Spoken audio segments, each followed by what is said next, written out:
oído, creo que hay dos cosas que se repiten, un binomio, que es la terapia ocupacional y la aplicación de las nuevas tecnologías en estas terapias, ¿no?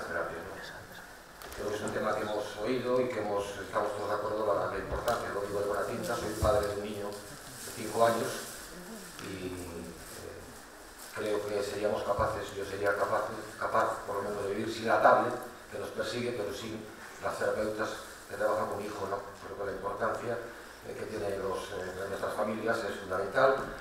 Y añadiría un elemento más que comentó también Amaya esta mañana, ¿no? Que nos han enseñado a ver potencial en nuestros hijos, a ver capacidad y no incapacidad. Yo quiero que esto me lo digan estas tres maravillosas chicas, guapísimas chicas que están conmigo hoy, que seguramente muchos de vosotros ya las conocéis, las voy a presentar, aunque creo que no tienen más falta presentación. Laura Nieto, Betania Groba y Nereida Canosa. Las tres son profesoras de la Facultad de Ciencias de la Salud de la Universidad de Coruña. Concretamente, además, Nereida es la presidenta de la Asociación Gallega de Terapeutas Ocupacionales.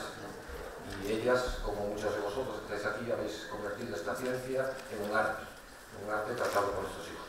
Sin más, os paso la palabra. Gracias.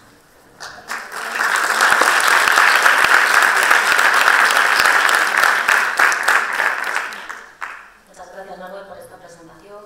Buenas tardes a todas y a todos. Quisiéramos, en primer lugar, dar las gracias a las madres y padres que conforman la Asociación por Derecho, especialmente a Juca, por permitirnos estar aquí esta tarde con vosotros. Gracias a todos los asistentes. Vamos a intentar acercaros un poquito nuestra disciplina. No vamos a hablar hoy de tecnologías, como comentaba Manuel, y en principio pues la presentación consta, en primer lugar, yo voy a hablaros más de la parte institucional, a nivel educativo y a nivel asociativo. Laura hablará de la esencia de la terapia, de los aspectos conceptuales que conforman la terapia ocupacional, y Betania hablará de la intervención de terapia ocupacional en trastornos del espectro del autismo. A nivel histórico, decir que terapia ocupacional presenta una larga trayectoria internacional. Nace en 1917 y llega a nuestro país, se implementan los estudios de terapia ocupacional en los años 60. Es a través de un convenio entre el Ministerio de la Gobernación y la Organización Mundial de la Salud que se pone en marcha esta titulación. En 1990 se convierte en una diplomatura, una titulación universitaria a través del decreto 1420 de 1990. A partir de ahí se empiezan a crear las distintas escuelas universitarias, la primera de ellas en Zaragoza, posteriormente en Tarrasa, hasta que en el año 98 empiezan los estudios de terapia ocupacional y la diplomatura, que constaba de 3 años, en la Universidad de A Coruña. En la actualidad se imparte terapia ocupacional en 18 centros, que pueden ser centros públicos o privados. En el año 2003, terapia ocupacional es reconocida por la Ley de Ordenación de Profesiones Sanitarias. No obstante, el holismo que conforma nuestra disciplina, que lo impregna, no nos permite ver a la persona aislada del medio. Se intenta, a través de la terapia ocupacional, conseguir un ajuste perfecto entre la persona y el medio que se encuentra inmerso. Es importante hablar de una serie de organismos que son relevantes, como por ejemplo la Federación Mundial de Terapia Ocupacional y el Consejo de Terapeutas Ocupacionales. Ambos lo que van a hacer es proporcionar una guía de estándares para la formación, para una formación de calidad. La COTEC o el COTEC, Consejo de Terapeutas Ocupacionales, va a permitir mejorar no solo la educación, sino también la práctica y la investigación. Es en el año 95 cuando a través del COTEC se crea la Red Europea de Terapia Ocupacional. Igual que los anteriores organismos, va a primar esa calidad y esa uniformidad en los estudios en todas las facultades y escuelas de terapia ocupacional a nivel europeo. Como sabéis, las declaraciones de Bolonia y Praga marcan las directrices actualmente. Y podemos decir que es en el año 2008-2009, siguiendo todas las declaraciones de Bolonia y la adaptación al espacio europeo de educación superior, cuando se crea el grado de terapia ocupacional en la Universidad de A Coruña, que es el primero que se crea en España. El grado, a diferencia de la diplomatura, consta de 4 años y permite una formación más interactiva con los alumnos. Nuestra Facultad de Ciencias de la Salud se encuentra ubicada en el campus de Oza, en la Universidad de A Coruña, en un núcleo cercano a los hospitales. Desde el primer curso se hace prácticas, ahora os contaré un poquito cómo es la estructura del grado. Deciros que es importante que desde el primer momento que se implantó el título de grado en terapia ocupacional, se pensó en seguir la estructura de ciclo vital en todas las materias. Queríamos que hubiese una coherencia en cada uno de los aspectos, ¿no? Las asignaturas que conforman el título son asignaturas biomédicas, psicosociales y específicas de terapia ocupacional, como son los fundamentos y el proceso, además de las estancias superiores. Ahora os cuento un poquito más adelante. Entonces, podemos decir que el título de grado consta de 4 cursos, un nivel básico, un nivel intermedio y un nivel avanzado. Entonces, el primer curso y medio serían los contenidos básicos de la disciplina. Lo que conforma el nivel intermedio, que sería la mitad del segundo y todo tercero, es cuando iniciamos el proceso vital, del ciclo vital. Significa que vamos a estudiar toda la patología y la intervención desde terapia ocupacional en la infancia, en la adolescencia, en la etapa adulta y en mayores, con las técnicas específicas para cada una de esas etapas. Y cuarto curso constituye el nivel avanzado, donde el alumno ya empieza a integrar todos los conocimientos y dirigir las propias acciones y actividades, y entonces este curso está más enfocado a un trabajo de fin de carrera y a la comunidad, prácticas en la comunidad y terapia en la comunidad. La estructura de las estancias prácticas es exactamente la misma que la anterior, como veis, nivel básico, nivel intermedio y nivel avanzado. Pues desde primero hay prácticas, el total de horas prácticas en la titulación de grado son más de 1000 horas que bueno, hemos hecho los trámites para que sea reconocida por la Organización Mundial de Terapeutas Ocupacionales. Es importante porque desde el principio los chicos, los alumnos y las alumnas tienen observación, posteriormente empiezan el proceso siendo codirigidos y finalmente simplemente supervisados en prácticas puntuales. La estructura del primer curso sería algo así, solo comentaros, por ejemplo, anatomía, fisiología, que serían esas biomédicas que decíamos, las psicosociales, psicología, antropología, bioética, las específicas de terapia ocupacional, bases históricas de documentación, ciencias de la ocupación y fundamentos y, por supuesto, estancias prácticas a lo largo de los 4 cursos. En segundo, pues la misma estructura, por ejemplo, pediatría, psiquiatría, rehabilitación infanto-juvenil y la terapia aplicada para la infancia y la adolescencia, que constituye la primera fase del ciclo vital. Tercer curso, estaríamos en el adulto, por lo tanto, tocaríamos toda la psiquiatría, la geriatría y la terapia aplicada a la salud mental, a la discapacidad física y a mayores. Y finalmente el cuarto curso aplicado a lo que sería terapia comunitaria, estancias prácticas en la comunidad y trabajo de fin de carrera. Bueno, a lo largo de esos 4 años lo que se intenta desde la Facultad de Ciencias de la Salud es ir creando identidad profesional, ¿no? Inculcar una serie de valores y de principios que consideramos necesarios para cualquier profesión sociosanitaria, pero fundamentalmente para terapia ocupacional, ¿no? Que sería vocación, empatía, respeto, sensibilidad, que entendemos que es la esencia para trabajar con personas, que es con las que trabajamos. Desde 2005, si no recuerdo mal, en el ranking de titulaciones del mundo, terapia ocupacional en los últimos años ha ocupado el primer lugar. Bueno, es interesante, está bien, ¿no? Es bonito, pero lo importante es no perder el prisma y seguir avanzando y seguir consiguiendo nuevos profesores y más calidad en la docencia y en la práctica. La Red Europea de Educación Superior en Terapia Ocupacional tiene un proyecto, que es un proyecto de ámbito laboral, el proyecto Tuning, que en el 2009 nos habla de en qué ámbitos puede intervenir el terapeuta ocupacional. Por ejemplo, trabajamos en hospitales, en unidades de atención temprana, en unidades de rehabilitación, en unidades de salud mental, asesorando en productos de apoyo, en asociaciones de familiares, también en el ámbito comunitario a nivel de penitenciarías, en investigación, personas que tienen pues, distintos problemas a nivel sensorial. Si hiciésemos, por ejemplo, un listado de en qué ámbitos, cuáles son los ámbitos más relevantes a nivel europeo donde están trabajando los terapeutas ocupacionales, diríamos que fundamentalmente mayores, seguido de salud mental y discapacidad física, y por ejemplo, veis infancia y adolescencia, que sería solamente un 5%. Bueno, hemos hablado un poquito de lo que sería la parte universitaria, de la disciplina, lo que es el título de grado, cuáles son aquellas asignaturas que conforman un poquito nuestra titulación, y a nivel de profesión también es importante comentar pues, que en Galicia tenemos una asociación profesional, que es además la que se crea a nivel nacional la primera, en el año 83, y bueno, el objetivo es difundir y promocionar la terapia ocupacional como profesión sociosanitaria en la comunidad autónoma.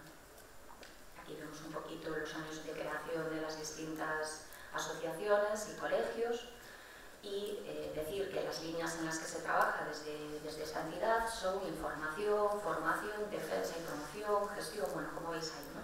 Hay una revista electrónica que, bueno, pues es un proyecto de un socio y de un grupo de personas que están implicados, que sería la revista TOC, que es una revista electrónica que podéis consultar. Y bueno, pues actualmente estamos trabajando para intentar conseguir el colegio profesional, ¿no? como algo relevante para la disciplina. Buenas tardes a todos, yo soy Laura Nieto y os voy a explicar algunos aspectos clave de la terapia ocupacional y del proceso, así pinceladas del proceso que seguimos nosotros en nuestra intervención.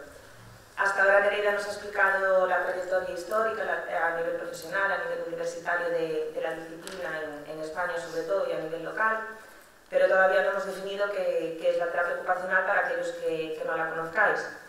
Y la terapia ocupacional, desde su fundación, que ya os explicaba Nereida, la fundación oficial fue en el año 1917, desde ese año se han ido formulando y estableciendo diferentes y numerosas definiciones de terapia ocupacional, todas ellas pues, con matices diferentes, y digamos que lo que es común en todas ellas es que los terapeutas consideramos que el ser humano es en esencia un ser ocupacional, que toda persona necesita ser capaz o tener la disponibilidad de comprometerse con aquellas ocupaciones que necesita realizar y experimentar a través de ello independencia en sus vidas, salud, etc. Así, el foco de nuestra intervención es apoyar la salud y la participación en la vida a través del compromiso con la ocupación. Y la ocupación, también existen numerosas definiciones de este concepto, podríamos decir que son las actividades de la vida cotidiana, las que realizamos cada uno de nosotros en nuestro día a día, denominadas y organizadas con un valor y un significado concreto para cada persona y dentro de una determinada cultura. Parece un poco complicado, pero ahora intentaremos que se entienda mejor. Así la ocupación incluye tanto un aspecto objetivo, que sería físicamente observable, es decir, en las actividades que realizamos lo que podemos observar de nuestro desempeño en esa actividad, y un aspecto subjetivo, que ya tendría un carácter más emocional o psicológico, que sería el significado que nosotros le damos a esas actividades. Las ocupaciones están centradas en la identidad de la persona, en su sentido de competencia, como decía, tienen un significado y un valor particular para cada persona, proporciona sentido, organización y estructura a la vida. No tiene una ocupación, no es digamos un equivalente a actividad, sino que una ocupación puede estar conformada por varias actividades, estarían influenciadas por la cultura. A menudo las realizamos no de forma aislada, sino con otras personas o de forma simultánea, y en esencia la ocupación, digamos que es un concepto multidimensional y complejo. Lo que no olvidamos en ningún momento es que no podemos considerar, aunque nuestra herramienta de trabajo y hacia donde dirigimos nuestro foco sea la ocupación, no podemos olvidar que esto interactúa en todo momento con el contexto y con todo lo que rodea a la persona. Esto todo resulta muy complicado, a lo mejor de entender, son digamos, las bases teóricas de nuestra profesión, y para quien no sea terapeuta pues son conceptos a lo mejor algunos un poco lejanos, pero digamos, desde la Asociación Americana de Terapia Ocupacional, la OTA, se ha logrado un documento, el marco de trabajo, que trata de clasificar toda esta información y de favorecer su comprensión. Entonces, desde terapia ocupacional entendemos que todo lo que conforma al ser humano, a la ocupación o al contexto, se podría clasificar o estructurar de esta forma, en 6 áreas de dominio, que serían las que os voy a explicar a continuación. Por un lado tendríamos las áreas de ocupación, que serían todas esas actividades que realizamos todo ser humano en nuestro día a día. En primer lugar tendríamos las actividades de la vida diaria básicas, que serían pues, todas las actividades que llevamos a cabo para nuestro autocuidado, vestirse, comer, bañarse, ducharse, etc. Tendríamos las actividades instrumentales de la vida diaria, que no están orientadas hacia nuestro autocuidado, sino hacia el cuidado de otros o de nuestro hogar, o hacia nuestra movilidad en la comunidad, como puede ser la limpieza de la casa, la preparación de la comida. Tenemos el área de descanso y sueño, aquí el área de descanso y sueño, el área de la participación social, que incluiría la participación con amigos, con familiares, con pareja o con la comunidad, el área de trabajo, el área de educación, y las áreas de ocio y tiempo libre y del juego. El área del juego se considera que es un área ocupacional propia del niño, que ya no aparecería en el resto de etapas del ciclo vital. Estas áreas de ocupación, como veis, cada una de ellas incluye diferentes actividades, pero esta no es una clasificación rígida, es decir, por ejemplo, la actividad que estamos realizando hoy, la asistencia a estas jornadas, para alguno de nosotros podrá estar enmarcada en el área de la educación, para otros en el área de trabajo, incluso para algunos pues, podría estar en el ocio y en el tiempo libre. Entonces, las diferentes actividades nosotros las clasificamos de esta forma, pero realmente es una clasificación flexible que va a depender del significado que le demos cada una a estas ocupaciones. Otra de las áreas de dominio serían las características de la persona, que son habilidades, características inherentes a cada ser humano, y se dividirían los valores y creencias, las funciones corporales y las estructuras corporales. Se entiende que si, por ejemplo, existe un daño en una estructura corporal, nuestro desempeño en una ocupación podrá verse alterado, aunque esto no tiene por qué ser siempre así, es decir, por ejemplo, un daño en una estructura corporal podría ser una amputación de miembro superior. Entendemos que el desempeño en una ocupación se puede ver alterado, pero si existen, por ejemplo, los productos de apoyo necesarios o la persona desarrolla las destrezas para X ocupación sin necesidad de estar implicados en miembro superior, la persona podría ser igualmente independiente en una actividad. Entonces, de ahí que no siempre vayan a ser las personas con un X diagnóstico susceptibles o no de nuestra intervención. Muy en relación o sea, directamente relacionadas con las características del cliente estarían las destrezas de ejecución, que serían las habilidades que demostramos en las acciones que llevamos a cabo, y estarían pues, las destrezas motoras y praxis, las sensoriales, de regulación emocional, etc. Por otro lado estarían los patrones de ejecución, hábitos, rutinas, roles y rituales, que también tienen una influencia muy directa sobre nuestro desempeño ocupacional y sobre ese significado que le damos a las ocupaciones. El cuidado, por ejemplo, del niño, que sería pues, una actividad que entraría dentro de las actividades instrumentales de la vida diaria, no tiene el mismo significado, no se le otorga el mismo valor una persona que está desempeñando el rol de madre a la persona que tiene pues, un rol de cuidador o de educador. Aunque sea una misma actividad, en función del rol que estemos desempeñando, el significado y todas las características de esa actividad van a variar. Esto sería en relación a la persona, lo que está de las características del cliente, las destrezas o los patrones de ejecución, y centrándonos en la ocupación o en la actividad, tenemos también en cuenta y otorgamos una especial importancia a las demandas de cada una de las actividades. Como demandas de la actividad se distinguen pues, los objetos que son necesarios para realizar esa actividad, el espacio físico que requeriríamos para llevar a cabo una actividad, la secuencia o el ritmo. Y es desde nuestra disciplina, una de las, digamos, de las tareas de nuestra intervención es el análisis exhaustivo de la actividad, de estas demandas de la actividad.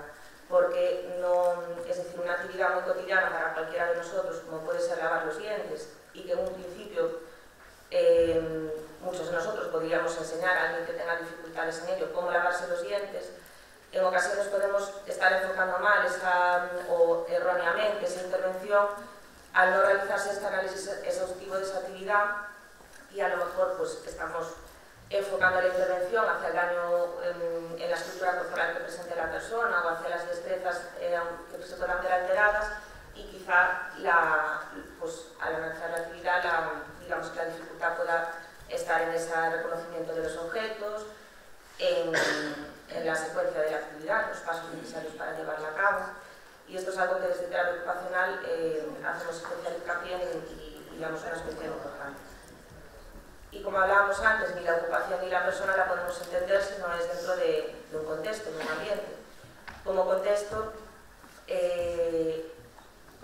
o entorno, se entiende la variedad de condiciones interrelacionadas, tanto internas como externas, que influyen en el desempeño. El entorno estaría más ligado a esas condiciones externas a la persona y el contexto a las condiciones internas. Distinguimos así entre entorno físico y social y contextos cultural, personal, temporal y virtual. El contexto, como ya todos sabéis, va a tener una influencia directa y muy clara sobre el desempeño ocupacional. por ejemplo, una actividad en cuanto a la importancia, por ejemplo, del entorno social, una actividad como puede ser pues, conducir un coche, que para muchos de nosotros es significativa y necesaria en nuestro día a día.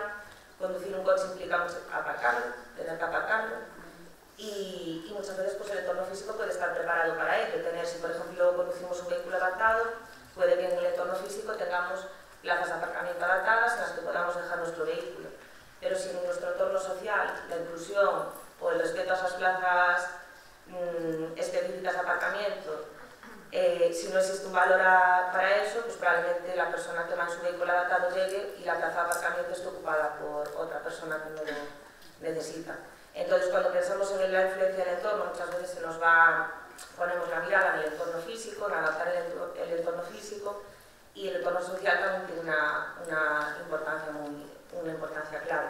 Y en cuanto a los contextos, que serían características o condiciones internas propias de la persona, tiene también una importancia especial. Por ejemplo, el contexto cultural, pensando en una ocupación como puede ser comer, más o menos todos los que estamos aquí tenemos clara la secuencia que tenemos que llevar a cabo para comer, los objetos necesarios, las herramientas que necesitamos para llevar a cabo esa actividad como es comer. Pero, por ejemplo, si esta intervención la estuviéramos realizando en un país como Marruecos, donde la actividad de comer se suele llevar a cabo con las manos, no existe directamente se come el alimento agarrándolo con las manos, no existen objetos como el cuchillo o el tenedor que se utilicen para ello, no tendrá sentido, pues, por ejemplo, orientar nuestra intervención a que a lo mejor un niño aprenda a utilizar el cubierto o el tenedor. Hay que tener en cuenta la ocupación y a la persona dentro de ese entorno, dentro de ese contexto cultural. E incluso pensando en nuestra propia sociedad, pues las actividades, por ejemplo, instrumentales de la vida diaria que hablamos, la limpieza del hogar, la preparación de la comida, en muchos varones, sobre todo de avanzada edad, por aspectos culturales, tradicionales, esas actividades no las han llevado generalmente a cabo. Y yo, por ejemplo, que en mi intervención, parte de mi intervención la llevo a cabo con personas mayores, me encuentro con muchos hombres mayores que estas actividades no las han realizado nunca y que entonces no pierde el sentido realizar un entrenamiento de esas actividades cuando la persona tiene 85 años y nunca las ha llevado a cabo, no tiene una experiencia previa en esa actividad ni tiene un significado para esa persona. Estas serían las que os he explicado, las diferentes áreas de dominio con las que los terapeutas ocupacionales tratamos de explicar y dar forma a todo lo que mueve al ser humano, a lo que hace en su día a día y al entorno que lo rodea, y serían los aspectos que tenemos en cuenta en el primer paso del proceso de terapia ocupacional, en la evaluación. Estos pasos que os hemos puesto reflejados aquí serían, pues probablemente muchos de los profesionales que estéis aquí veréis identificados también los pasos que seguís en vuestra práctica diaria. Llevar a cabo en primer lugar un proceso de evaluación, de recoger datos que permita plantear una adecuada intervención y posteriormente evaluar resultados. Pues estos serían, digamos, los pasos que también, a grosso modo, llevamos a cabo los terapeutas ocupacionales en nuestro proceso de intervención. La evaluación que comprendería, pues, a través de técnicas de observación, de entrevista, utilización de instrumentos estandarizados, recoger los datos que necesitemos para plantear objetivos, planificar una intervención, llevarla a cabo y, por último, volver a evaluar para recoger resultados. Y aunque sea un proceso que reflejamos de forma lineal, es un proceso que se lleva a cabo cíclicamente. Después, según pues, los marcos de referencia o modelos que siga cada terapia ocupacional, pues estos 3 pasos se desglosan en otros mucho más detallados, pero digamos sería un poco la esencia del proceso que seguimos. Y tanto en la evaluación como en la intervención como en la evaluación de resultados tendríamos en cuenta todas las áreas de dominio que os hemos mostrado previamente. Pero todo ello no lo podríamos llevar a cabo, es decir, las áreas de dominio que entendemos, o sea, con las que entendemos el mundo, digamos, los terapeutas ocupacionales, son áreas de dominio que también vosotros pues, veréis reconocidos vuestro trabajo en muchas de ellas. Entonces, todo este proceso no lo podemos llevar a cabo si no es mano a mano con otros profesionales. Y, por ejemplo, pues, si nuestra intervención va a estar orientada hacia el área de la educación en un niño, tendremos que trabajar evidentemente con todos los profesionales del proceso de educación y de una forma interdisciplinar, tratando de cada uno aportar desde su disciplina. Y a continuación del paso de Tania para... Bueno, espero estar a la altura de las expectativas y no he querido basarme en todo en investigaciones, ¿vale? Porque sobre todo para demostrar, no hay muchas investigaciones, yo lo adelanto, pero para demostrar la eficacia de la terapia en este ámbito, aunque sea desconocido. La pregunta es la gran pregunta: ¿cómo puede contribuir la terapia ocupacional a la autonomía de las personas con TEA? Y a su vez esta pregunta plantea dudas e interrogantes. Estas dudas e interrogantes no solo a la población general, que no conoce la terapia, sino a muchas personas terapeutas ocupacionales que trabajan en otros ámbitos y que también les gustaría conocer la respuesta. ¿Por qué hay tantas dudas e interrogantes? Pues evidentemente porque hay pocos estudios, ¿vale?, específicos de terapia ocupacional y su intervención en personas con TEA. Los estudios existentes, la mayoría de ellos se centran en la etapa vital de la infancia, únicamente, como si no hubiese personas adultas con trastornos del espectro del autismo. O la mayoría de ellos también centran la intervención de la terapia ocupacional y hacen como una equivalencia con la integración sensorial, cuando la integración sensorial es un enfoque que se utiliza en terapia ocupacional, muy importante, pero hay muchas más cosas a mayores, ¿no? En España, por ejemplo, hace poco la Asociación Española de Profesionales del Autismo acaba de conformar una mesa de trabajo cuyo título es Terapia ocupacional en trastornos del espectro del autismo, y se hizo una convocatoria a nivel nacional para ver cuántos terapeutas ocupacionales pues, demandaban estar ahí. Y tal, o sea, bueno, me sorprendió el número porque creo que se aproximaba a los 30, pero aún así 30 en España. Es bastante poco, ¿no? Al igual que las publicaciones en este ámbito. Y las dudas surgen por esto. Entonces, lo que voy a intentar es aclarar al máximo y de la mejor forma que sé cuál es nuestro papel aquí. Bueno, la mesa también va a dar respuestas, se supone, en los próximos años. Y la idea es, somos 11 personas las que integramos esta mesa, y intentaremos desembocar en documentos de buenas prácticas en intervención de terapia ocupacional con personas con TEA. Entonces esperaremos también abrir caminos. Nuestra realidad en la práctica de la terapia ocupacional. Bueno, Laura y Nereida os han hablado de muchísimos aspectos que pueden parecer confusos, a veces a los terapeutas también nos lo parece, y voy a intentar concretar algunas cosas. Los terapeutas trabajamos con personas que presentan una disfunción ocupacional, es decir, una alteración en esas actividades del día a día. No trabajamos porque exista un diagnóstico, por lo tanto, puede haber personas con TEA que no sean susceptibles de los servicios de terapia ocupacional. Pues imaginaos una persona adulta que tiene un desempeño y una independencia óptima en todas sus áreas, no tendría sentido que acudiera a terapia ocupacional. La clave para determinar si esa persona es susceptible o no de terapia ocupacional es evaluar. ¿Y qué evaluamos? El funcionamiento y la participación en la vida diaria. ¿Vale? Y la gran pregunta es cómo intervenimos. Entonces, intervenimos con la ocupación y con actividades con propósito. Ocupación. Podemos ver a un terapeuta trabajando la actividad de lavarse los dientes, ¿no? Y entrenando pues primero los objetos, lo que decía Laura, ¿no? Y luego haciendo el entrenamiento de la propia actividad en sí. O podemos ver a un terapeuta ocupacional trabajando un aspecto muy concreto, como puede ser la manipulación fina, ¿no? Porque necesitamos la manipulación fina para poder aprovecharnos el botón de la bata de nuestro lugar de trabajo, ¿vale? Entonces hay esas dos vertientes. La importancia del contexto creo que ha quedado claro, y más en este ámbito, cuando la intervención en contextos naturales es tan importante para la generalización del aprendizaje. Creo que no hay nada más que explicar. Y si esperabais una receta de terapia ocupacional para intervenir con personas con TEA, no va a ser de lo que vamos a hablar ahora, ¿vale? Porque eso desilusiona, o sea, provoca desilusión en muchas personas, sobre todo en nuestros alumnos, que esperan que les demos la receta, pero no existe. Otras realidades. Por ejemplo, hice una pequeña revisión, seguro que hay muchos más estudios. pero en este estudio del 2008 en Canadá estaba centrado en familias que tenían un niño de 0 a 6 años con necesidades educativas especiales. Y respondieron 235, de las cuales el 27% eran padres, o sea, familias con un niño con TEA. ¿Vale? De esas familias, el 78% de esos niños recibían servicios de terapia ocupacional. 78%, la segunda en el ranking, ¿no?, de servicios prestados.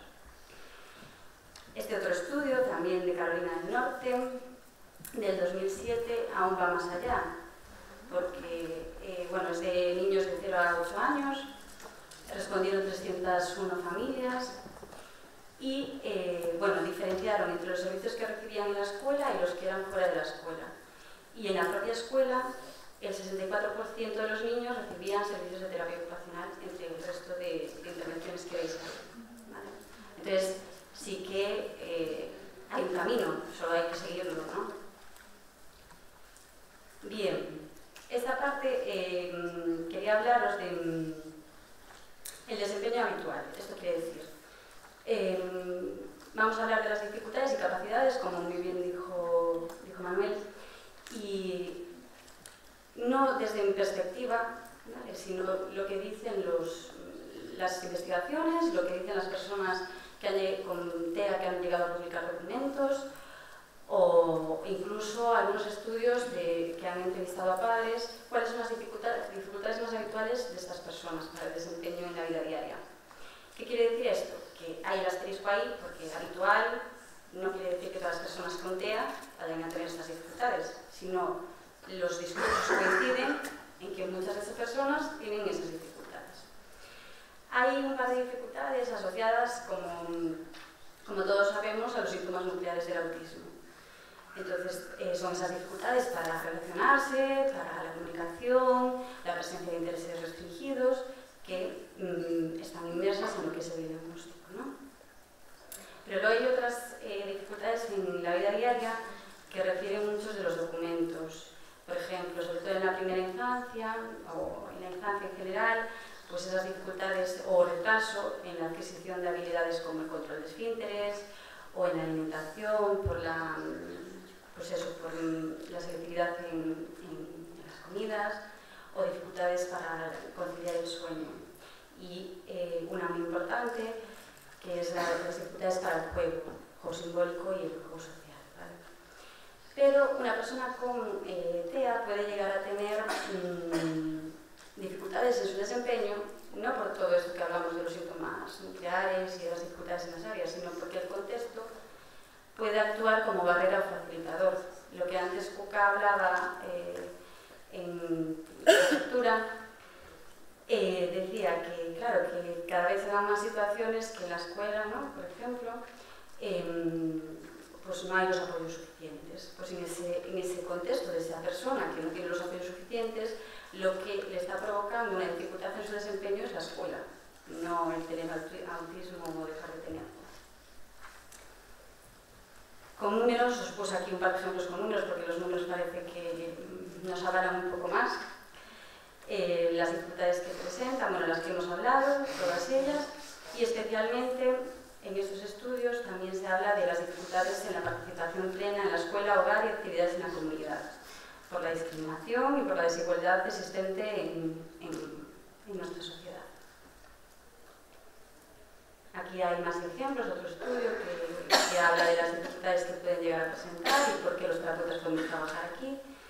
Por ejemplo, en el área de trabajo, en adultos, pues habrá cosas que puedan ser susceptibles de nuestra intervención, pues eso, seleccionar oportunidades de trabajo o desarrollar habilidades para el rendimiento en el espacio de trabajo, pues como la puntualidad, completar tareas, etc. Este estudio me gusta muchísimo, es un estudio, porque a mí me gusta mucho la investigación cualitativa, aunque tenga que poner números, pero la investigación cualitativa recoge los discursos de las familias y de los profesionales habitualmente. En este estudio entrevistaron a 5 familias que tenían un niño con TEA y con edades comprendidas entre los 9 a 10 años. Hicieron entrevistas, las transcribieron y analizaron triangulando la información entre los investigadores. Los resultados bueno, son mucho más que estos. Yo resumí lo que quería contaros yo, pero es mucho más. Y en estos resultados las familias coincidían los discursos en que una parte significativa del día a día funcionaba alrededor del niño, ¿no?, con autismo. Y funcionaba, o sea, el funcionamiento era especialmente por las necesidades de apoyo, ¿no?, para actividades de la vida diaria, como las que hemos ido nombrando. Y por la presencia de unas rutinas y hábitos, sobre todo en esas edades, que aún están flexibilizando el comportamiento, muy rígidos.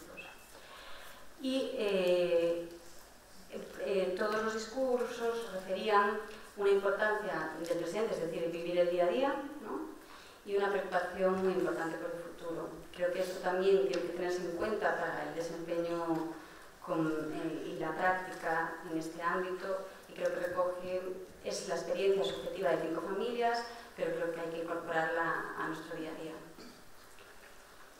Después, otro aspecto que no podemos obviar para el desempeño en ocupaciones son las investigaciones que nos hablan de las dificultades en el procesamiento sensorial.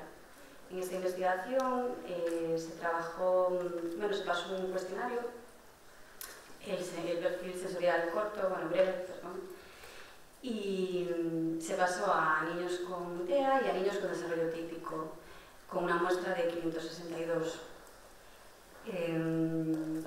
Los resultados hablan de que el 95% de los niños diagnosticados con TEA experimentaban problemas de procesamiento sensorial. El estudio es muy llamativo, no tengo tiempo para comentarlo en detalle, pero hay algunos puntos de este perfil sensorial que hay una diferencia de más de 50 puntos en las diferencias sensoriales. Entonces, estas diferencias, ¿cómo influyen en el desempeño? Pues influyen en el sentido de que tareas que a nosotros nos parecen tan sencillas, para ellos son abrumadoras. Entonces, es algo a tener en cuenta para nuestra práctica. Y, por supuesto, el potencial, o cualidades e intereses. En la bibliografía existe muy poco esta parte. Lo que sí coincide en lo que sí coincide la bibliografía en cuanto a potencial es que suelen tener más desarrolladas las habilidades visuales o espaciales. No tiene que ser en todos los casos, ¿vale? Porque, por ejemplo, Olga Bodasina siempre dice que sí es cierto que la mayoría de las personas con TEA tienen más potencial visual, pero puede ser que haya alguna persona que tenga el canal sensorial sea otro, ¿vale? Pero algo importante para la intervención, otra vez. Y, por supuesto, los intereses. Los intereses, aunque sean restringidos, son la herramienta para llegar. Laura ya os explicó esto, yo ahora os voy a contar un poco de la evaluación y de la intervención en estos puntos de terapia ocupacional. La evaluación, la importancia de la entrevista a la persona, ¿vale? Por supuesto, hay que tener en cuenta aspectos concretos de los TEA, del trastorno en sí, pues la literalidad, o que pueda haber personas que no tengan comunicación verbal. Y ahí entra nuestra imaginación, ¿no? El poder servirnos de apoyos visuales, pues para encontrar sus gustos, lo que sea, lo que queramos preguntar, o bien utilizar dibujos, extraer información, a lo mejor en otras vías que no es la entrevista convencional. Y si nosotros no tuviésemos esa información, está la persona de referencia para el usuario. Entonces, que sea ella el medio para que pregunte. No tenemos que ser los terapeutas siempre los que tengamos que estar en todo, no sé cómo decirlo. La observación, de esta parte solo deciros la importancia de que si tenemos la oportunidad de hacer la observación en contextos naturales, ¿vale? La entrevista a la persona de referencia, obvio, cuantas más personas de referencia tengamos que nos puedan aportar información, va a ser mucho más exhaustiva la evaluación, puede complementar esa información o puede, si no es posible, entrevistar al usuario y darnos esa información que nos falta. Y herramientas estandarizadas y validadas. En esto estamos ahora mismo, la mesa de AETAS y la de terapia ocupacional, estamos en este punto. Y nos está costando un poquito. Así, a grosso modo, las herramientas específicas de terapia ocupacional para evaluar a personas con TEA, muy poquitas. Validadas en castellano, en población castellana, muy poquita. O sea, no he encontrado mucho. Las que hay suelen ser herramientas de terapia ocupacional generales, pues eso, una evaluación que evalúe la independencia en actividades básicas de la vida diaria. Creo que la utilizamos con mayores, con niños, es decir, de forma general, ¿vale? O herramientas de ciencias de la salud. Y en esta parte quería mostraros, porque la verdad que a mí la CIF me encanta, está la CIF del 2001, ¿no? La CIF general, y está la versión de niños y adolescentes, que está publicada en el 2007, y ahora mismo hay una rama de investigación de la CIF que nos propone una forma de llevar a la práctica la CIF, porque vosotros cogéis la CIF, no sé si la habéis visto, pero son miles de códigos. Estructura nuestra vida con miles de códigos. Entonces nos propone una forma práctica de evaluar. Y os voy a enseñar un ejemplo para que no sea tan abstracto. Bueno, tuve que traducirlo porque no es muy fácil, pero por ejemplo, la CIF tiene 4 dominios. A mí para la terapia ocupacional los que más me interesan son actividades de participación y contextos, ¿no? Factores ambientales.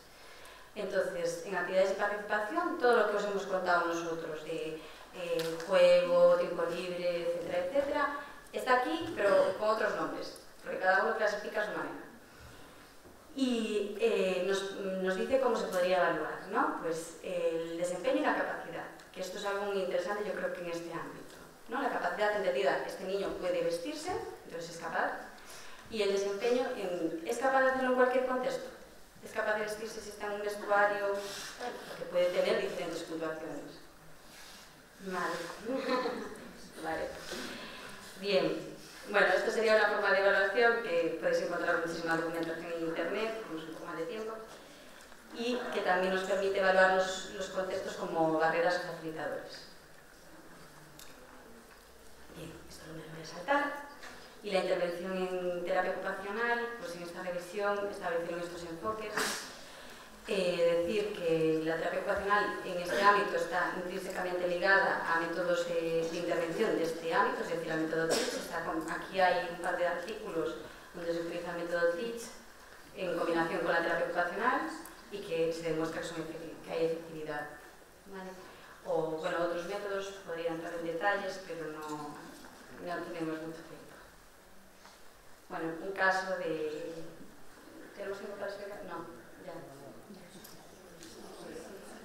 Sí, nada, finalizo.